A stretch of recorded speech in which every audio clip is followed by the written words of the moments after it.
À la une de ce journal, les agents de la déclaration unique de la Direction générale des impôts et la Caisse nationale de prévoyance sociale sont en séminaire sur l'élaboration d'un formulaire unique de déclaration des impôts. Et le médiateur de la République de Côte d'Ivoire, Adama Tounkara, a tenu une conférence de presse sur l'importance de la stabilité du respect démocratique dans le processus électoral. Plus de précisions dans ce journal. Madame, Monsieur, vous suivez le journal sur Business 24. Ravi de vous savoir en notre compagnie.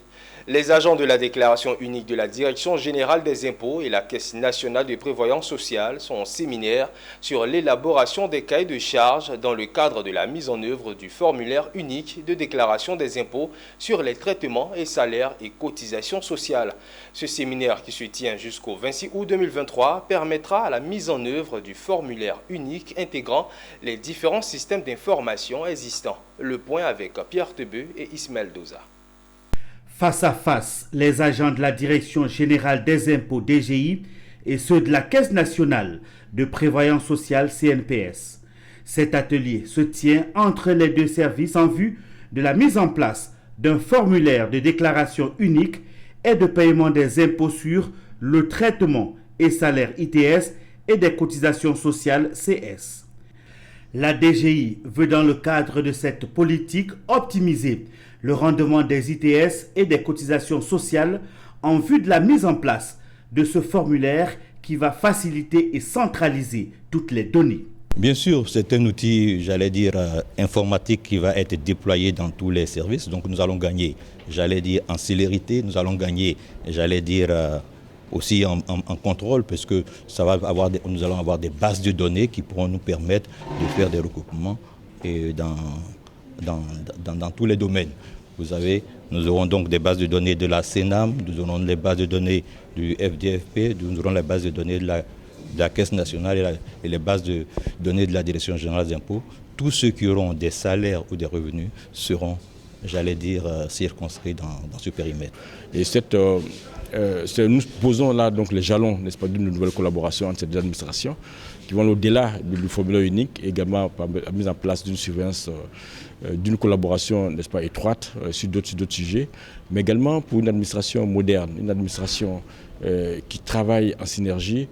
Cette expérience serait également étendue à d'autres types également de différentes structures pour pouvoir améliorer, n'est-ce pas, la qualité et la performance de l'administration fiscale ivoirienne. La DGI fonde d'énormes espoirs sur ce séminaire qui intervient dans un moment crucial où l'État s'attelle à optimiser le rendement de ses services.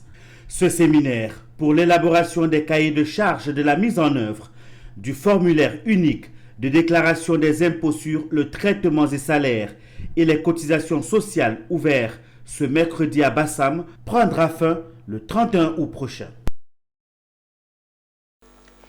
Et on parle toujours de séminaire, mais cette fois pour encourager et accroître le nombre de femmes à la participation des marchés publics, organisé par le ministère de la Femme, de la Famille et de l'Enfant sous l'égide de l'ONU Femmes et de la BAD. Il a pour objectif de renforcer l'autonomisation économique des femmes entrepreneurs grâce à l'accès au marché public. Le reportage est signé Philippe Zabo et de Richard Akike. La Côte d'Ivoire a consacré 1894 milliards de francs CFA au marché public en 2019, contre 416 milliards de francs CFA en 2012, selon Social Justice and Open Contracting Partnership. Un marché croissant où les femmes entrepreneurs sont presque inexistantes, comme partout ailleurs dans le monde, où elles ne participent qu'à hauteur de 1% dans la passation des marchés publics, privés et internationaux. D'où l'importance de ce séminaire organisé par le ministère de la Femme. En Côte d'Ivoire, nous avons pratiquement 15 à 30% d'entreprises dirigées par des femmes, mais il y a un problème qui se pose, c'est l'accès des femmes à la commande publique. Très peu de femmes ont accès au marché public. Et pour relever ou faire le diagnostic de cette situation, nous nous retrouvons avec les partenaires techniques et financiers et les acteurs gouvernementaux et les entreprises privées à cette rencontre, à ces assises-là, pour faire le diagnostic. Et nous pensons que la Côte d'Ivoire, avec l'embellie économique que nous connaissons, la croissance économique étant très forte, le domaine du marché public peut être suffisamment ouvert aux entreprises des femmes. Quant aux femmes qui ont pris part à ce séminaire, elles ont apprécié son opportunité et essayé de trouver des solutions à leur niveau. Après ce séminaire, je voudrais que l'État regarde un peu dans le rétroviseur de tout ce que nous allons décider aujourd'hui et puis penser aux femmes entrepreneurs. Je souhaite que, comme c'est fait au niveau des partis politiques, il y ait des mesures, il y ait des réformes, il y ait des textes de loi qui demandent à ce qu'il y ait un certain quota de femmes, un certain pourcentage de femmes dans les soumissions aux appels d'offres. Le séminaire organisé par le ministère de la Femme avait pour thème « Autonomisation économique des femmes grâce à une réforme des marchés publics en Afrique de l'Ouest ». 200 PME de femmes sont visées par ce séminaire, dont 60 devront être aptes à participer au marché public. 250 observateurs seront déployés à partir du 2 septembre sur l'étendue du territoire national dans le cadre des municipales et régionales en Côte d'Ivoire. L'information a été communiquée ce mardi au cours d'une conférence de presse par Tiozon Ibrahima Koulibaly, directeur général de l'Observatoire de la solidarité et de la cohésion sociale. Le point avec Walter Kofi et Richard Akeke. 250 observateurs et 27 superviseurs seront déployés dans les lieux de vote repartis dans 31 régions et dans les districts autonomes d'Abidjan et de Yamoussoukro à partir du 2 septembre prochain. Un déploiement mis en œuvre par l'Observatoire de la solidarité et de la cohésion sociale dans le cadre de sa mission d'observation électorale dont l'objectif est de réduire le risque potentiel de violence en période électorale. Ces observateurs auront pour rôle de sensibiliser les populations sur les comportements adoptés en ces périodes de vote et interagir avec la CEI et d'autres acteurs afin de corriger les dysfonctionnements susceptibles de perturber le processus. Donc la leçon à retenir ici, c'est que on ne va plus avoir une mission d'observation qui attend seulement la fin du processus pour faire un rapport qui va certainement servir pas pour l'élection qui vient de s'achever, mais pour les élections à venir. Pour nous, il s'agit à travers donc l'observation électorale proactive d'œuvrer pour que le processus en cours soit crédible. La mission d'observation électorale bénéficie de l'accompagnement du ministère de la Solidarité et de la lutte contre la pauvreté, dont la directrice de cabinet représentant la ministre Belman Goudou a recommandé à la CEI de continuer à faire preuve de professionnalisme et aux leaders politiques et populations à participer au processus électoral dans le calme et la discipline. Au regard des enjeux des élections du 2 septembre 2023 et des risques de violence localisés, notre ministère, à travers l'Observatoire de la solidarité et de la cohésion sociale, a reconduit sa mission d'observation électorale proactive en tant qu'outil de prévention de gestion des violences électorales. Expérimentée pour la première fois en Côte d'Ivoire en 2016, la mission d'observation électorale est un instrument utilisé par le gouvernement ivoirien pour réduire les risques de conflits électoraux. Toujours en lien avec les élections municipales et régionales, le médiateur de la République de Côte d'Ivoire, Adama Tounkara, a tenu une conférence de presse ce mercredi. L'objectif était de souligner l'importance d'organiser des élections locales apaisées qui se dérouleront le 2 septembre prochain. Dans un pays où les tensions préélectorales ont souvent donné lieu à des violences, cette conférence visait à rappeler l'importance de la stabilité et du respect démocratique dans le processus électoral. Diane Kablancan et Augustin Kra pour plus de détails. Face aux représentants des médias, le médiateur de la République a exprimé son optimisme quant à la tenue d'élections locales transparentes et pacifiques en Côte d'Ivoire. Il a mis l'accent sur le rôle crucial des différents acteurs politiques ainsi que leur responsabilité commune de préserver la stabilité du pays. Le médiateur a souligné que des mesures préventives ont été mises en place pour garantir des élections apaisées. Le 2 septembre prochain, les Ivoiriennes et les Ivoiriens se rendront aux urnes pour l'élection des conseillers régionaux et municipaux. La campagne électorale sera ouverte ce vendredi 25 août pour s'achever le jeudi 31 août à minuit. À la veille de cette échéance importante de la vie de notre pays, je lance un appel à toutes les populations ivoiriennes en général et aux acteurs de la vie politique en particulier à œuvrer pour une campagne électorale apaisée et un scrutin sans violence. La conférence de presse a également été l'occasion pour l'institution de faire le bilan de sa campagne de sensibilisation pour des élections sans violence, un bilan qu'elle juge satisfaisant. À l'approche des élections régionales et municipales du 2 septembre 2023, le médiateur de la République a-t-il lancé le 22 juin 2023 à la Fondation Félix Houphouët-Boigny pour la recherche de la paix une vaste campagne de sensibilisation à l'effet d'aboutir à une campagne électorale apaisée et à un scrutin sans violence. Le médiateur de la République a réaffirmé son engagement à préserver la paix et la stabilité pendant les élections locales à venir. Il a appelé tous les acteurs politiques à faire preuve de respect mutuel et à travailler dans l'intérêt supérieur de la nation. Et prenons tout de suite la direction de Boaké, où la fondation Koli Adjo poursuit son combat pour l'autonomisation des femmes. Outre les formations pour les mettre à niveau, elle développe un volet accompagnement qui se traduit par des dons de matériel. C'est ce qui a été fait dimanche dernier au profit des femmes regroupées au sein de l'organisation Les Mamans à Saoré de Boaké. Le point avec Emmanuel Bonzo. Elles sont venues de tous les quartiers de la commune de Boaké pour prendre part à cette cérémonie. Au sein de l'organisation Les Mamans à Saoré, elles ont bénéficié de formations à l'initiative de la fondation Koli Adjo. Elles portent pour la plupart sur l'entrepreneuriat féminin pour leur permettre de se prendre en charge. Un soutien qui s'accompagne de dons en matériel pour les aider à une réelle autonomisation dans l'exercice de leurs activités. La remise du don s'est faite en présence de Jacques Assaoré Conan, directeur général du Trésor et de la comptabilité publique, qui a salué la forte mobilisation des femmes. Merci à Belleville, merci à la forte mobilisation, merci aux organisatrices. Ce sont 170 feux et 170 cuvettes offerts aux Mamans à Saoré, membres d'associations et d'organisations féminines. Elles ont traduit tous leurs remerciements aux donateurs pour cette remise de matériel qui va contribuer à faire évoluer leurs activités.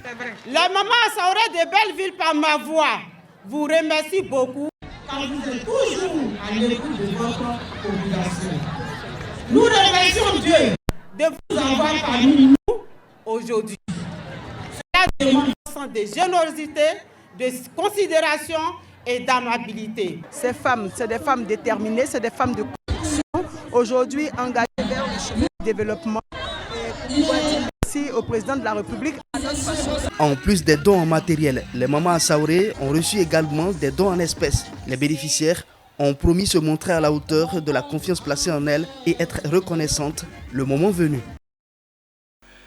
Du 14 au 20 août, l'Union de la jeunesse coutolaise a organisé la 42e édition de ces journées socio-culturelles, éducatives et sportives.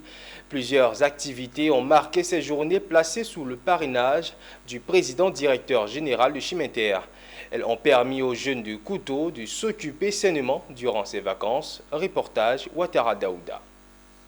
Cette 42e édition des journées socio-culturelles, éducatives et sportives de l'UJK a tenu toutes ses promesses. Cette année, c'est un concours de dictée et d'éloquence, une opération don de sang, cross populaire, un tournoi de football et de cyclisme féminin, ainsi qu'un panel ont meublé les journées. Comme parrain de ces journées, Yamoussa Koulibaly, PDG de Chiminter, qui a salué l'engagement des jeunes de la Bagoué pour l'esprit d'initiative, contribuant ainsi au développement de la Bagoué. J'ai dit quand ils sont venus me voir, je suis prêt pour la jeunesse coutolaise. Je ne suis pas homme politique, pour que ce soit clair. Je suis acteur de développement. Et quand vous regardez nos slogans, nous disons que nous voulons contribuer efficacement au développement de notre pays, la Côte d'Ivoire. Et c'est ce que nous faisons. Et nous sommes positionnés en plus comme une entreprise citoyenne. C'est-à-dire, cette entreprise qui se met aux côtés de l'État de Côte d'Ivoire, du président Alassane Ouattara, de son premier ministre Patrick Assi, du ministre de la Construction et de l'Urbanisme Bruno Nabaya Koye, pour apporter notre contribution au développement de la Côte d'Ivoire. De leur côté, les jeunes de Kouto ont compris la nécessité de prôner la paix et de renforcer la cohésion sociale. Je remercie cet homme très humble, dynamique, celui-là même qui incarne la persévérance, serait pour moi et pour toute la jeunesse ici présente une marque d'ingratitude.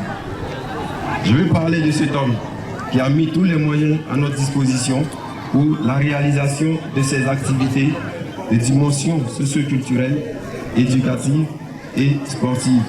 Cette 42e édition des journées socio-culturelles, éducatives et sportives de l'Union de la jeunesse coutolaise a permis une fois de plus aux jeunes de Kouto de montrer toute leur maturité à contribuer au développement de Kouto en particulier et de la Bagoué en général.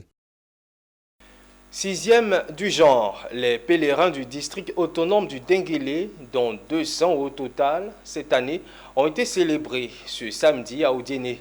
À l'occasion, les fidèles musulmans ont fait le plein de la grande mosquée de la ville pour recevoir les bénédictions par les 10 voyageurs en Terre Sainte. Touré Labasse, notre correspondant à Odiéné, était de la partie suivant son compte-rendu.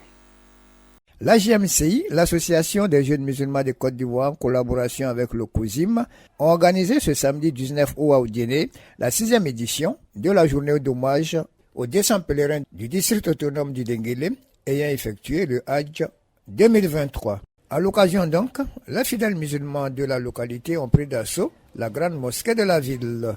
Cette cérémonie, qui a démarré par des cantiques prononcés par le président du comité d'organisation, a enregistré plusieurs communication, à commencer par celle du représentant de la mairie d'Odiéné. Présenter Madame la ministre, Madame Aïda Sénéba-Touré à cette belle journée d'hommage aux parrains de la commune d'Odiéné organisée par l'association des jeunes musulmans de Côte d'Ivoire, la GMC section Tabatou.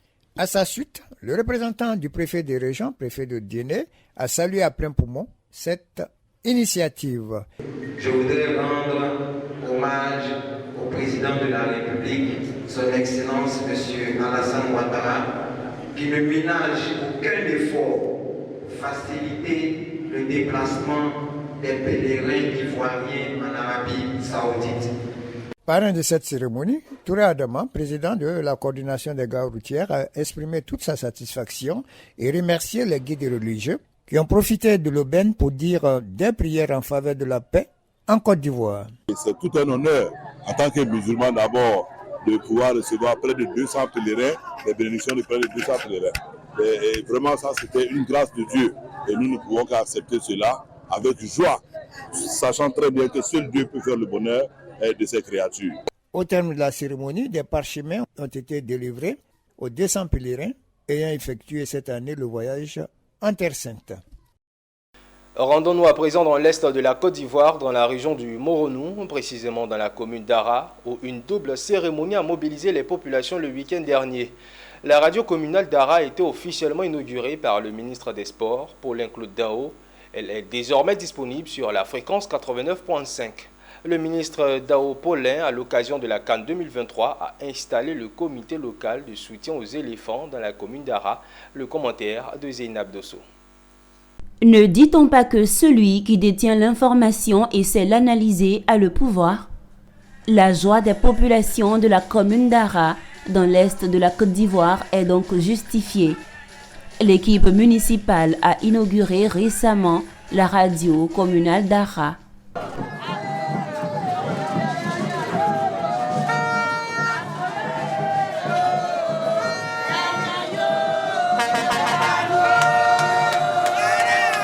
Un hôte de marque à l'occasion de cette cérémonie officielle d'inauguration de la radio communale d'Ara, le ministre des Sports, Claude Dao Paulin. Désormais, la radio communale est disponible sur le canal 89.5 MHz. La radio communale d'Ara sera le porte-voix d'une commune rassemblée et solidaire autour de son développement économique et social. Je voudrais dire à la population, comme je l'ai dit tout à l'heure dans mon adresse, que la population s'approprie cette radio qui est la sienne, qu'elle en fasse son outil de développement, son outil de sensibilisation et son outil de renforcement de la paix et de la cohésion sociale. Le ministre des Sports, dans le cadre de l'organisation de la Coupe d'Afrique des Nations de football CAN 2023 par la Côte d'Ivoire, a à cette occasion installé le comité local de soutien aux éléphants de la commune. Ce comité animera la fan zone qui sera ouverte du 10 janvier au 11 février 2024 à Ara. Nous voulons féliciter et encourager, en notre qualité de président de l'UVIC aussi, toutes ces initiatives menées par les maires, qui sont des agents de développement et qui catalysent les actions du gouvernement et la vision du président Alassane Ouattara. Le ministre des Sports a rappelé par ailleurs aux populations d'Ara que cette double cérémonie, l'inauguration de la radio communale et l'installation de la fan zone témoignent de l'engagement du gouvernement à contribuer au développement local.